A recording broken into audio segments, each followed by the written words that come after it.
तो यार मुझे एक चीज बहुत ही ज्यादा बेकार लगती है कि जिस वीक की स्मैकडाउन अच्छी होती है उस वीक की रॉ का कबाड़ा हो जाता है, और जिस वीक की रॉ जबरदस्त हो उस वीक का स्मैकडाउन बिल्कुल बेकार होता है। इस बार की रॉ में भी हमें जजमेंट डे का इतना अच्छा सेगमेंट देखने को मिला, अंकल हाउडी का अपीयरेंस देखने को मिला, लेकिन स्मैकडाउन में अगर हम एक आध सेगमेंट और एक आध मैच अगर छोड़ दें तो स्मैकडाउन में और कुछ देखने लायक था ही नहीं। खैर स्मैकडाउन कैसी भी हो उसको कवर करने वाला हूं मैं इस वीडियो में। So welcome to wrestling bro, मेरा नाम है ऋषभ। जल्दी से स्टार्ट करते हैं वीडियो को।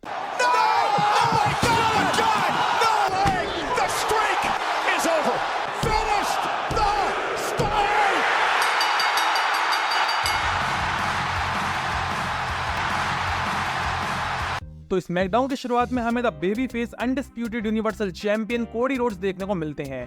कोडी रोड्स रिंग में आते हैं और बोलते हैं कि रैंडी ऑर्टन मेरे भाई जैसा है। पहले मैं उसे अपना मेंटोर मानता था और अपना गुरु मानता था, लेकिन इस समय मैं उसे अपने भाई की तरह ट्रीट करता हूँ और मुझे बिल्कुल भी अच्छा नहीं लग रहा है कि रैंडी ऑर्टन को मेरी वजह से इस दर्द से गुजरना पड़ रहा है। अगर आपको नहीं पता तो मैं आपको बता दूं कि पिछले वीक स्मैकडाउन पर रैंडी ऑर्टन को सोलो सिकोवा और उनकी ब्लड लाइन ने मिलकर पावर बॉम्ब दिया था अनाउंस टेबल पे, जिस वजह से वो फिर से इंजर्ड हो गए हैं। कोडी रोड्स कहते हैं कि वो जानते हैं कि रैंडी ऑर्टन एक करियर एंडेड इंजरी से वापस आए हैं, सर्जरी करवा के वापस आए हैं और अब फिर से वो उसी इंजरी की तरफ बढ़ रहे हैं। और इन सबके पीछे एक आदमी है, वो है solo Sikoa.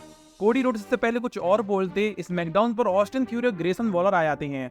Austin theory Cody Rhodes से बोलते हैं कि पिछले वीक जैकब फार्टो ने जो उनके ऊपर हमला किया वो कोडी रोड्स की वजह से किया था। भाई ये लॉजिक मुझे बिल्कुल भी समझ में नहीं आया, क्योंकि पिछले वीक DIY से ऑस्टिन थ्यूरी ग्रेसन वॉलर का मैच हो रहा था और मैच हारने के बाद सोलो सिकोवा के कहने पर जैकब फार्टो ने ऑस्टिन थ्यूरी पे हमला करा था और DIY को भी मारा था, क्योंकि सोलो सिकोवा को रिंग साफ चाहिए था। तो इसमें कोडी रोड्स की क्या गलती थी, ये भाई मुझे समझ में नहीं आया। खैर कुछ भी हो, ऑस्टिन थ्यूरी कहते हैं कि जैकब फार्टो ने जो उनके ऊपर अटैक करा है कोडी रोड्स को उसका पे करना पड़ेगा। कोडी रोड्स भी काफी गुस्से में थे, वो सीधे ऑस्टिन थ्यूरी ग्रेसन वॉलर से भिड़ जाते हैं, लेकिन ऑस्टिन थ्यूरी और ग्रेसन वॉलर कोडी रोड्स पर बहुत ज्यादा भारी पड़ती हैं। लेकिन एरिना में कोडी रोड्स का एक बॉक्सर दोस्त भी होता है जो उन्हें एक स्टील चेयर देता है और उसके बाद कोडी रोड्स स्टील चेयर से ऑस्टिन थ्यूरी ग्रेसन वॉलर पर अटैक करते हैं और उन्हें रिंग से भगा देते हैं। जिसके बाद हमें कोडी रोड्स बैक स्टेज पर दिखाई देते हैं जनरल मैनेजर निक के साथ, और वो एक टैग टीम मैच मांगते हैं ऑस्टिन थ्यूरी ग्रेसन वॉलर के खिलाफ। जब निक पूछते हैं कि तुम्हारा पार्टनर कौन होने वाला है तो कोडी रोड्स कहते हैं कि मैं अकेले ही उन दोनों को संभाल लूंगा, लेकिन निक कहते हैं कि तुम इस समय अनडिस्प्यूटेड यूनिवर्सल चैंपियन हो और मैं नहीं चाहता कि समर स्लैम में कुछ ऐसा हो जिससे तुम मैच हार जाओ, इसलिए ये मैच तभी कंफर्म होगा जब तुम अपना एक पार्टनर ढूंढ लोगे। इसके बाद कोडी रोड्स अपना पार्टनर ढूंढने निकल जाते हैं। इसके बाद हमें अंद्राडे और कार्मेलो के बीच एक 1-on-1 मैच देखने को मिलता है और भाई मेरी बात मानो, ये स्मैकडाउन का सबसे बेस्ट पार्ट था। क्या कमाल का मैच रसल करके दिया है अंद्राडे और कार्मेलो हिल्स ने। इस मैच में एक पॉइंट था जहां अंद्राडे कार्मेलो के ऊपर मून स्टार लगाते हैं और कार्मेलो वहां से हट जाते हैं, लेकिन अंद्राडे परफेक्टली अपने लेग पे लैंड करके एक और मून स्टार कार्मेलो पे लगाते हैं। वो चीज काफी ज्यादा बढ़िया थी इस मैच की। इस मैच के एंड में अंद्राडे इस मैच को जीत जाते हैं। इस मैच के बाद हमें एक इंटरव्यू देखने को मिलता है वुमेन्स चैंपियन बैली और नाया जैक्स के बीच, जिस इंटरव्यू में भाई नाया जैक्स कहती हैं कि मैं समर स्लैम में तुम्हें हरा दूंगी, बैली कहती हैं कि वो हरा देंगी। नाया जैक्स कहती हैं कि वो पहले वाली नाया जैक्स नहीं है, बैली कहती हैं कि वो भी पहले वाली बैली नहीं है, और नाया जैक्स इरिटेट होकर वहां से चली जाती हैं। तो इंटरव्यू ज्यादा बड़ा तो नहीं था, लेकिन एक अच्छा इंटरव्यू हमें देखने को मिला। इसके बाद हमें एक और वुमेन्स मैच देखने को मिलता है बियांका बेलर और चेल्सी ग्रीन के बीच, और मैं ये कहना चाहूंगा कि भाई ये मैच आखिर डाला क्यों था। ये मैच 1 मिनट का मैच था जिसमें बियांका बेलर चेल्सी ग्रीन को रोल अप से पिनफॉल से हरा देती हैं। इस मैच का भाई कोई पर्पस ही नहीं था स्मैकडाउन में, इससे बढ़िया हम ऐड देख लेते या कोई स्टोरी लाइन अगर आप चला देते तो हम वो देख लेते।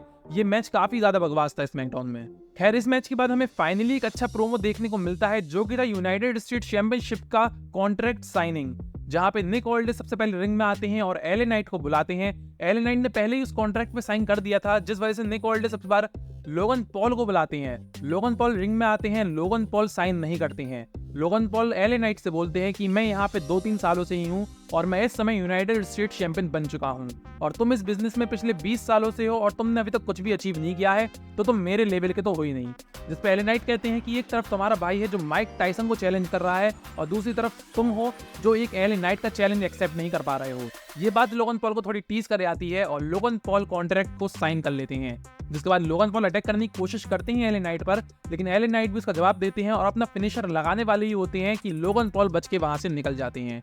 ये सेगमेंट मुझे काफी अच्छा लगा और इन दोनों का मैच भी काफी अच्छा होने वाला है समर स्लैम में। इसके बाद हमें एक और वुमेन्स मैच देखने को मिलता है मिशेल और टिफनी के बीच, जहां नाया जैक्स रिंग साइड पे खड़ी होती हैं। मैच काफी अच्छा था। टिफनी यहाँ पे अपना फिनिशर लगाने वाली होती है, लेकिन तभी क्राउड में से बैली निकल के आ जाती हैं और नाया जैक्स बैली पे मनी इन द बैंक से अटैक करती हैं, लेकिन बैली बच जाती हैं और उल्टा नाया जैक्स पे ही अटैक कर देती हैं। जिसके बाद बैली टिफनी का ध्यान भटकाने के लिए उनके मनी इन द बैंक को खोलकर उसे तोड़ने लगती हैं, जिसका फायदा उठाते हुए मीचेन टिफनी को रोल अप करके पिन करके इस मैच को जीत जाती है। इसके बाद हमें ब्लड लाइन का एक बैक स्टेज सेगमेंट देखने को मिलता है, जहां पे सोलो सिकोवा ये वार्निंग दे रहे होते हैं सभी रेसलर्स को कि अगर किसी ने कोडी रोड्स का साथ दिया तो ब्लड लाइन उसे छोड़ेगा नहीं। इसके बाद मेन इवेंट की बारी आ जाती है। कोडी रोड्स हमें बैक स्टेज पर दिखते हैं और तभी हमें पता चलता है कि कोडी रोड्स का पार्टनर और कोई नहीं बल्कि केविन ओवेंस होने वाले हैं। थोड़ी देर बाद टैग टीम मैच स्टार्ट होता है, Grayson Waller Austin theory versus Cody Rhodes और केविन ओवेंस।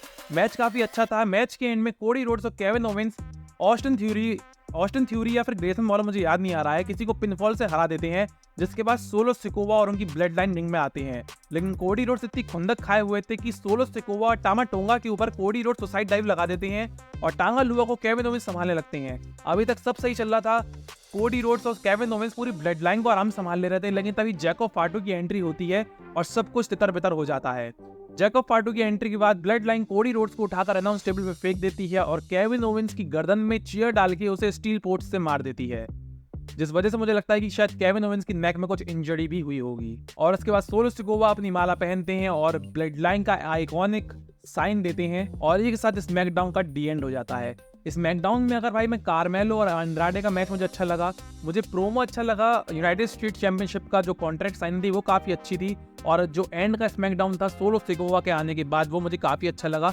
इसके अलावा स्मैकडाउन में और कुछ ज़्यादा कुछ खास मुझे देखने को नहीं मिला। खैर, अगर आपको वीडियो अच्छी लगी हो तो वीडियो को लाइक कर देना, चैनल को सब्सक्राइब कर देना। WWE से जुड़ी लेटेस्ट न्यूज़ तो मैं लाता ही रहूँगा। मिलते हैं अगली वीडियो में, तब तक के लिए बाय बाय।